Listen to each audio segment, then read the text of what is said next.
أعوذ بالله من الشيطان الرجيم بسم الله الرحمن الرحيم اللهم صل على سيدنا محمد وعلى آل سيدنا محمد وبارك وسلم. السلام علیکم ورحمۃ اللہ وبرکاتہ. یہ میں نے پچھلی ویڈیو کے کمنٹ سیکشن میں اسی بیان کی اس سوال کا دوسرا حصہ ہے کہ اگر درود کو حاجات کے لیے نہیں پڑھا جاتا، پریشانیاں دور کرنے کے لیے نہیں پڑھنا چاہیے، تو پھر جو حکم دیا گیا ہے کہ اضطراب میں یا آپ جب تکلیف میں ہو، پریشانی میں ہو تو زیادہ سے زیادہ دعا مانگے، تو جب اس میں ہمارے آٹومیٹکلی درود کی تعداد زیادہ ہو جاتی ہے. یعنی انسان کہتا ہے کہ پریشان ہوں تو زیادہ کر دوں تعداد تو تاکہ میرا یہ مسئلہ حل ہو جائے تو اور یہ میری پریشانی دور ہو جائے. تو کہتے ہیں کیا یہ بھی اس میں گنا جائے گا کہ ہم حاجت کے لیے درود پڑھ رہے ہیں.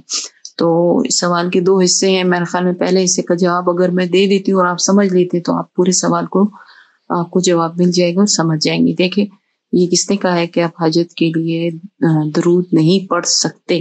ایک ہے چاہیے اور نہیں سکتے، تو ایسا نہیں ہے. بالکل نبی صلی اللہ علیہ وسلم نے خود فرمایا ہے کہ جب تم پر پریشانیاں مصیبتیں زیادہ ہو جائیں تو مجھ پر کثرت سے درود پڑھو. پریشانی کیا ہے؟ ہماری پریشانی کیا ہے؟ حاجت کو پورا نہ ہونا. ہم سب اس لیے پریشان ہیں نا، کسی نہ کسی حاجت کے حوالے سے ہم پریشان ہیں.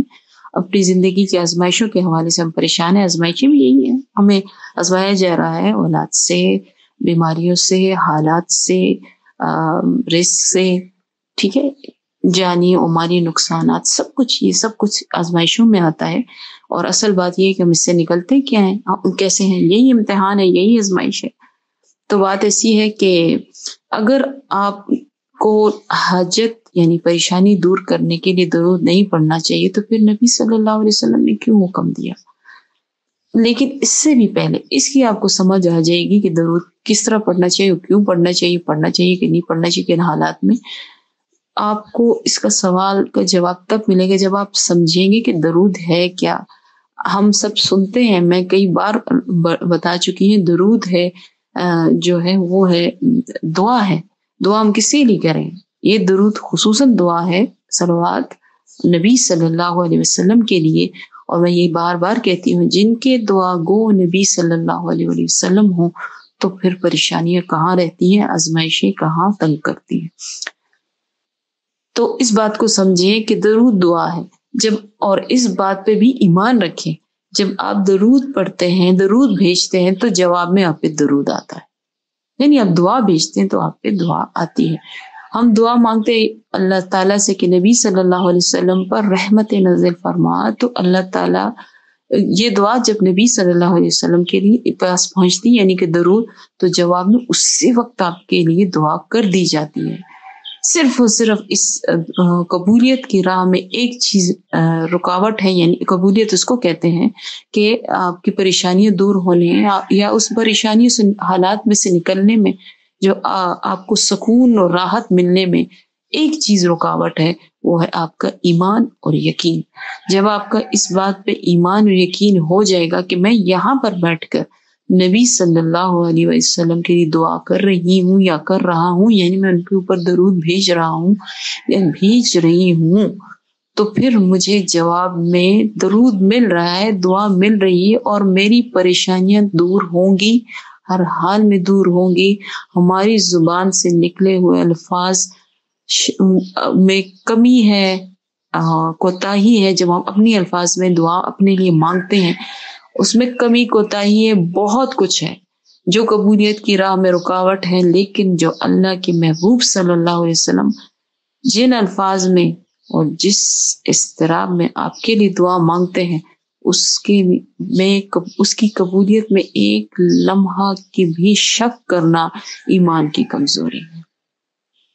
اس لیے ہم کہتے ہیں، اس لیے سب کہتے ہیں، علماء کرام، بزرگان دین، تمام اس راہ کے مسافر یہی کہتے ہیں، رہنما یہی کہتے ہیں کہ اب جب آپ پہ تکلیف، مصیبت، آزمائش آ جائے. آزمائش کیا ہے؟ آزمائش یہی ہے نا، ہماری دعائیں جو ہیں وہ یا ہماری حاجات جو ہیں وہ لٹکی رہتی ہیں، وہ قبول نہیں ہوتی جب تک وہ پوری نہیں ہوتی ہماری حاجات. اسی کو ہم آزمائش کہتے ہیں. تو وہ ہم اس جو ہے علماء کرام یہی کہتے ہیں کہ ہم جب اس اضطراب میں ہوتے ہیں اللہ سے دعا مانگتے ہیں، ہم اس طرح نہیں مانگ سکتے جس طرح مانگنے کا حق ہے، جو قبولیت جا کے سیدھا جا کے وہاں پہ قبول ہوتا ہے. اور ہم ہیں ایسے، ہمارے گناہ ایسے ہیں جو اس راہ میں رکاوٹ بنے ہوئے ہیں. لیکن اس سے بہترین یہ نہیں ہے کہ ہمارے لیے نبی صلی اللہ علیہ وسلم دعا گو ہو جائیں، ہماری سب پریشانیاں دور ہو جائیں. کیا وہ الفاظ بہترین نہیں ہیں؟ کیا وہ الفاظ جامع نہیں ہیں؟ کیا آپ کو ان پہ یقین اور ایمان نہیں ہے کہ آپ کے لیے نبی صلی اللہ علیہ وسلم، خاتم النبیین صلی اللہ علیہ وسلم، رحمت للعالمین صلی اللہ علیہ وسلم، محسن انسانیت، اپنے شافع محشر نبی صلی اللہ علیہ وسلم، جب ان جیسی ہستی جو کائنات میں نہ پیدا ہوئی ہے ان کی طرح نہ ہوگی، وہ کیا ہستی ہوں گی، ان کے کیا الفاظ آپ کے لیے دعا کے لیے ہوں گے. آپ صرف یہ سوچیں، آپ نے یہاں درود پڑھا، وہاں پر آپ کے لیے دعا گئی ہوگی. اس کا اگر آپ نے ایمان رکھ لیا، یقین جانے تمام پریشانیاں دور ہو جائیں گی، آپ کی تمام حاجتیں پوری ہو جائیں گی. دل میں حاجت رہتی ہے لیکن زبان پہ، لبوں پہ درود رہتا ہے. یہی اصل محبت ہے درود کے ساتھ. جب بہت سے مشکل وقت ایسے وقت آ جاتے ہیں، مشکل وقت میں ایسے اوقات ہوتے ہیں جب آپ کو یقین ہوتا ہے کہ اس وقت میری دعا قبول ہوگی، یقین جانیے اس وقت آپ نے درود پڑھ لیا. دل میں رکھیں حاجت، اور دلوں کے حال بھی رب ہی جانتا ہے. اور زبان سے آپ پڑھیں یا نہ پڑھیں، آپ مانگے یا نہ مانگے دعا، اللہ کو پتا ہے.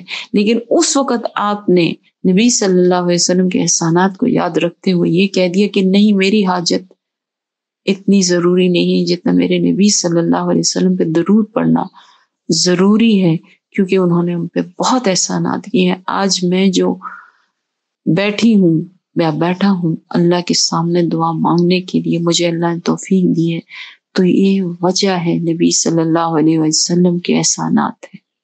یہ وجہ نبی صلی اللہ علیہ وسلم ہے، اور نہ وہ نہ ہوتے مجھے کون سکھاتا کہ میں نے اللہ کے سامنے بیٹھنا ہے، اللہ کے ساتھ رجوع کرنا ہے، اللہ ہی سے مانگنا ہے.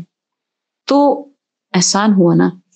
تو احسان کا بدلہ احسان سے ہم اس طرح ہی دے سکتے ہیں کہ جب بھی آپ پریشان ہوں، جب بھی آپ آزمائش میں ہوں، جب بھی آپ مشکل میں ہوں، رکھیں اپنے ذہن میں، اپنے دل میں اس آزمائش کو، اس تمنا کو، اس خواہش کو، لیکن لبوں پہ آپ کی درود ہو. ہاتھ اٹھا کے درود پڑا کریں کہ اللہ میں آپ سے مانگ رہی اپنے نبی صلی اللہ علیہ وسلم کے لیے، ان پہ لاکھوں، کروڑوں، اربوں، خربوں لاتعداد درود سلام، لاتعداد درود و سلام. جتنے آپ کے الفاظ آپ کے دل میں یہ تڑپ، یہ دعا کے یہ الفاظ مطلب رہیں گے، اور اپنی حاجت بھی رہے گی اور لبوں پہ درود رہے گا، میں آپ کو گارنٹیڈ کہتی ہوں کہ آپ کے مسائل بھی حل ہوں گے، آپ کی حاجات بھی پوری ہوں گی، اور آپ مقربین میں شامل ہوں گے. جب آپ مقرب ہو گئے اللہ اور رسول کے تو کچھ بھی نہیں رہتا.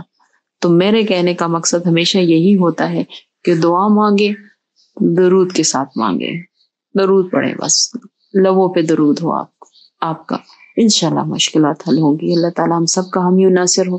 اللہ تعالیٰ ہم کو درود کی تمام تر برکات، رحمت نصیب فرمائے، اور ہماری آزمائشوں میں ہمیں آسانی عطا فرمائے، ہم سے ویسے ہی راضی ہو جائے جیسے وہ اپنے حبیب صلی اللہ علیہ وسلم سے راضی ہے.